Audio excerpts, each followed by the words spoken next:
When I think of the final boss in Fire Emblem the Sacred Stones, my mind immediately drifts to his death animation. Unlike many Fire Emblem bosses, which collapse, scream, or bear death quotes, Fomortiis simply fades into ash with a droning, unearthly howl that begins before he even opens his mouth. His weapon, Demon Light, expels energy from his mangled crown in an attack whose name almost sounds biblical. Fitting, given his design evokes the same imagery of Renaissance demons that vilified Dungeons & Dragons and Magic the Gathering to many Christian parents with no context for the fantasy. In a series of dragons, magic tomes, ancient heroes, and shape-shifting beast folk, a proper demon stands out as the black sheep among the fantastical, twisted in design and steeped in mystery. Happy Halloween, everyone. My name is Zerk. Though you probably know me better as the Canadian idiot who made a video about Lynn's bust that was almost as long as the album Insomniac. Now, Sacred Stones is the Fire Emblem game I always think of when it comes to Halloween. The game is subtly dark and twisted in so many ways that are only really matched by the overt atrocities that occur in Genealogy and Three Houses. There's blink and you miss it tidbits of lore that add so much flavor to the game. Many people will often have their first thoughts jump to Orson and his corpse bride Monica. That scene is messed up in all the right ways. Now, while I could stand here and spend an hour talking about how Sacred Stones is a brilliantly written game, I thought it was best to rein things in and talk about the malicious parasite at the center of the game's conflict, the demon Fomortiis. Now, as I dug into Fomortiis though more and more, it became very clear to me that I couldn't do my traditional style of analysis, so treat this more of a lore video rather than an actual dissection of his character.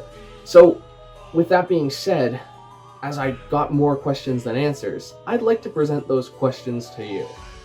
So join me on this boulevard of broken dreams, as tonight we discuss Fire Emblem's Dark Enigma.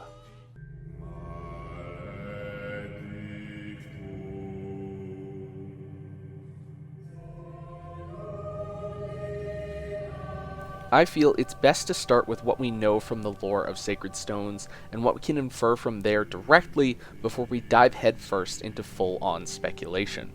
Firstly, we know Fomortiis is ancient. Sacred Stones takes place nearly 800 years from the battle that originally sealed him. Prior to that, however, it's unclear how long he held dominion over Magvel. Therefore, his origins are pretty murky.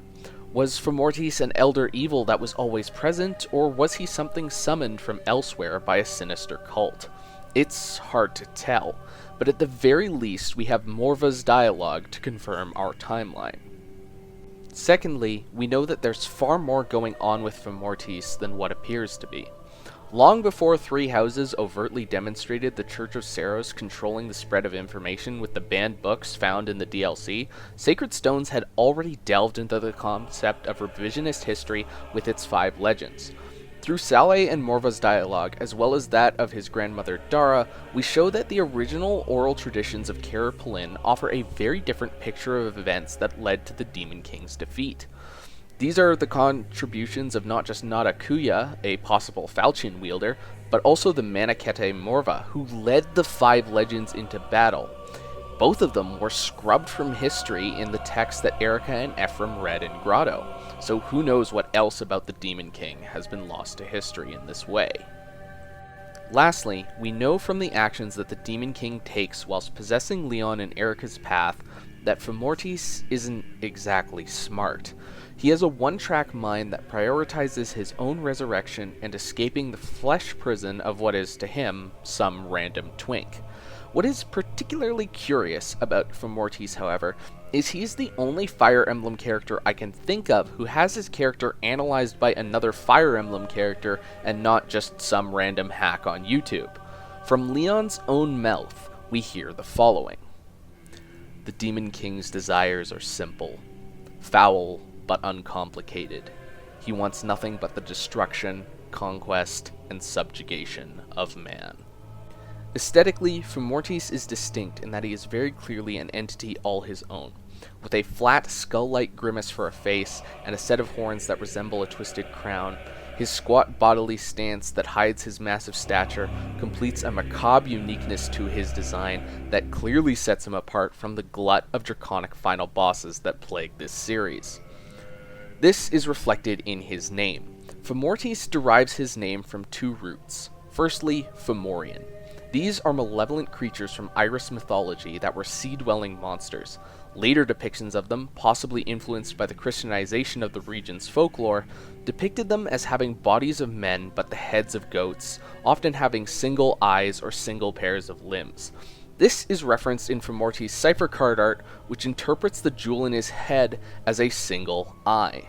The latter part of his name, Mortis, is a corruption of the Latin word for death, fitting for what he does to your units if they have less than 35 HP. Interestingly, the name Fomortiis is never actually spoken in Sacred Stones. It is only ever invoked by Lyon in Heroes, but no one in the original game. There are two interesting implications for this.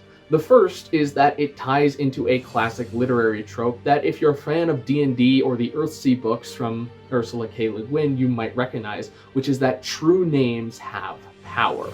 This I will talk about a little later on, but Heroes Lyon being the only one to invoke the name Fomortiis is pretty interesting when you consider this trope. Now, the other implication that we can draw from this is the fact that Fomortiis is one of only two beings in the entire Fire Emblem canon to bear the title Demon. While many Fire Emblem characters say the euphemism, "you fight like a demon," an actual demon is not something that really appears in Fire Emblem at all. The only other character to bear the epithet is Idun as the demon dragon, but it's very clear that as a member of the Manakete that is corrupted by the influence to turn herself into this weapon of war, Idun is very much more dragon than she is demon, and the demon might be an epithet to explain her corruption. Fomortiis, however, again going back to his design, which looks straight out of Magic the Gathering, he is clearly an entity all his own. Fire Emblem is distinctly low fantasy. With the exception of Tellius, the term god in Fire Emblem is always synonymous with dragon. From the divine to the profane, their true draconic gods are all things like Duma or false dragon homunculi like Grima. Everything otherworldly in Fire Emblem spawns from the magic of dragons. It's not lazy, and while you may complain about every final boss in Fire Emblem being a dragon, it is a deliberate thematic choice, because at the core of the series' identity is the push and pull between dragons and humanity. Fomortiis, however, shatters this paradigm. He is an explicit demon and puts an abyss between him and every common boundary between the Fire Emblem games at a thematic, holistic level. This is what made me want to do this video, because the questions this raises are myriad. Is there an angelic counterpart to Fomortiis? What does it look like, and what powers does it wield? Is Fomortiis a planar outsider, an actual being from Fire Emblem's equivalent of Hell or the Abyss? Or was he a product of human folly like Grima? Or is he something older and fouler?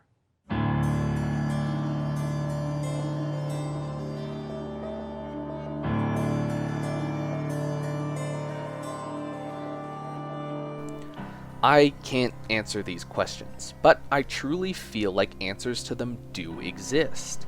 If you'll bear with me for a moment, when Awakening came out, I had similar questions about Grima.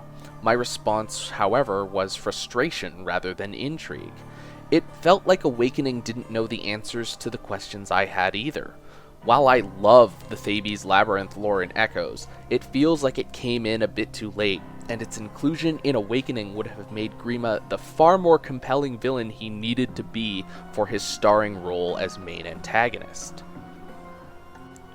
Almost everything about Fomortiis feels like it contradicts something else about him, and for my money that is absolutely by design.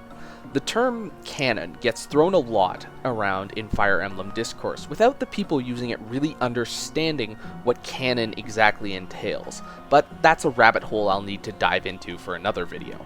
For the purposes of this one, however, let's consider the following. On both paths, Larakel explains to the Mystery Twins that the Demon King devours body and soul, leaving nothing of the host behind. In Erica's path, we find this to be true, as Lyon is clearly not in control of his own actions.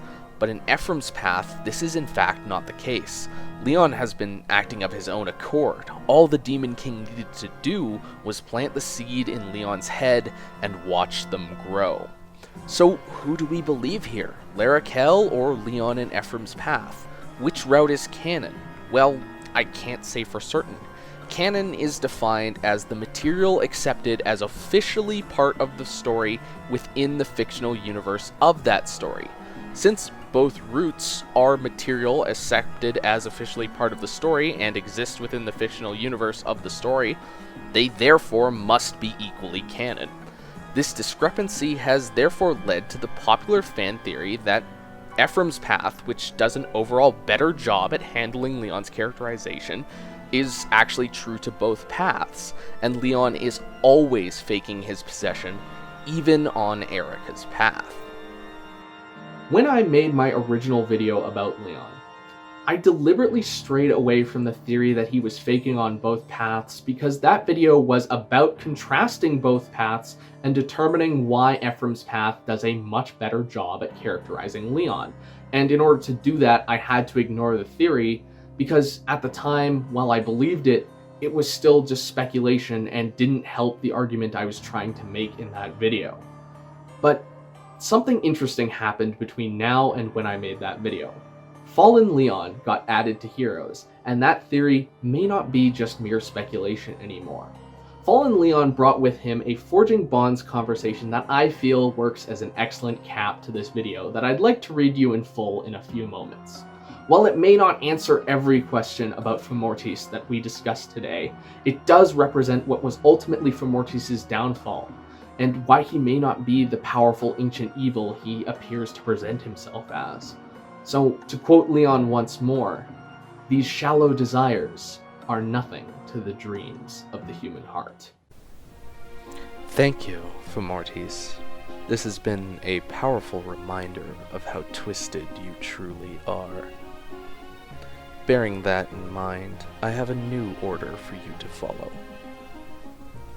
You have orders for me. Ha ha ha ha ha ha. You've completely lost your senses. Whether I am senseless or not, you will obey me. You are not to lay a finger upon anyone without my express consent. Is that understood? Are you actually serious? Or are you feigning insanity in some desperate attempt to trick me? Either way, thank you. This has been an entertaining little diversion. I'd not realized you had a sense of humor. Go ahead and finish laughing before you swear your obedience. I'll wait. You are truly serious. When comes this new confidence, fragile prince? Could it be that you... No, you couldn't possibly. It seems that both you and your host have mistaken me for someone else. I am not the Prince Lyon struggling to resist the Demon King's insidious offer of power. I have already failed that test, already committed every sin imaginable. I have already confronted Ephraim and Erica in battle, and I have already fallen.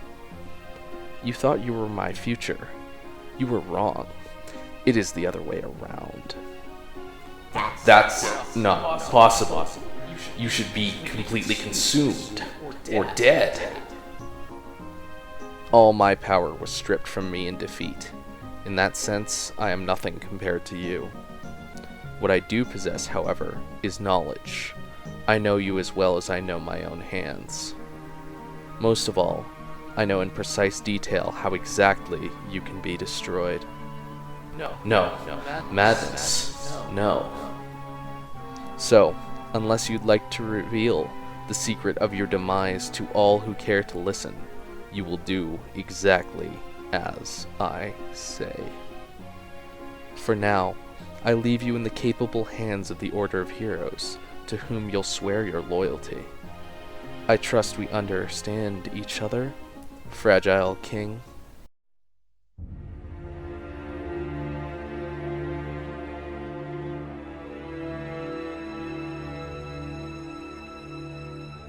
The brilliance of Sacred Stone's writing is that it feels like it does have the answers but can't share them.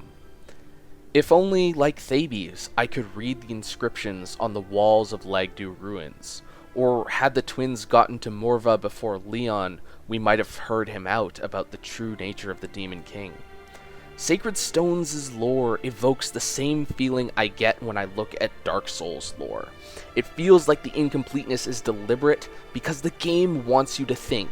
It wants you to fill in those gaps with what you feel fits the best. It wants you to ponder why Fomortiis disappears into ash, whether he was truly as powerful as he was made out to be by Larrakel and Saleh. Like what happened to Lyon. The more you think about Fomortiis, the more he infects your mind. Call it what you like, but I call it leaving a haunting impression. Until Sacred Stones gets remade, Fomortiis will always remain Fire Emblem's dark enigma. Thank you for watching, and happy Halloween. I hope this video didn't give you too much brain stew. If you're curious and want more Fire Emblem the Sacred Stone stuff, I recommend checking out my analysis video of Lyon. It's one of my earlier videos, but I think it is aged really well, and a lot of the points that I said in that video still stand true, and I still stand by to this day. If you're craving more Halloween content, check out my Halloween video from last year, where I covered my favorite Scooby-Doo movie, Scooby-Doo and the Witch's Ghost. Excellent film, and frankly that video didn't get enough views. Lastly, if that somehow doesn't curb your enthusiasm for Halloween or Scooby content, I have started a podcast called the Scooby-Doo Review, where me and my friend yell about Scooby-Doo for about an hour every other week. Anyways, thank you all for watching. Please remember to like, share, comment, and subscribe. It really helps the channel out. So, in the end, that's right. I hope you had the time of your life.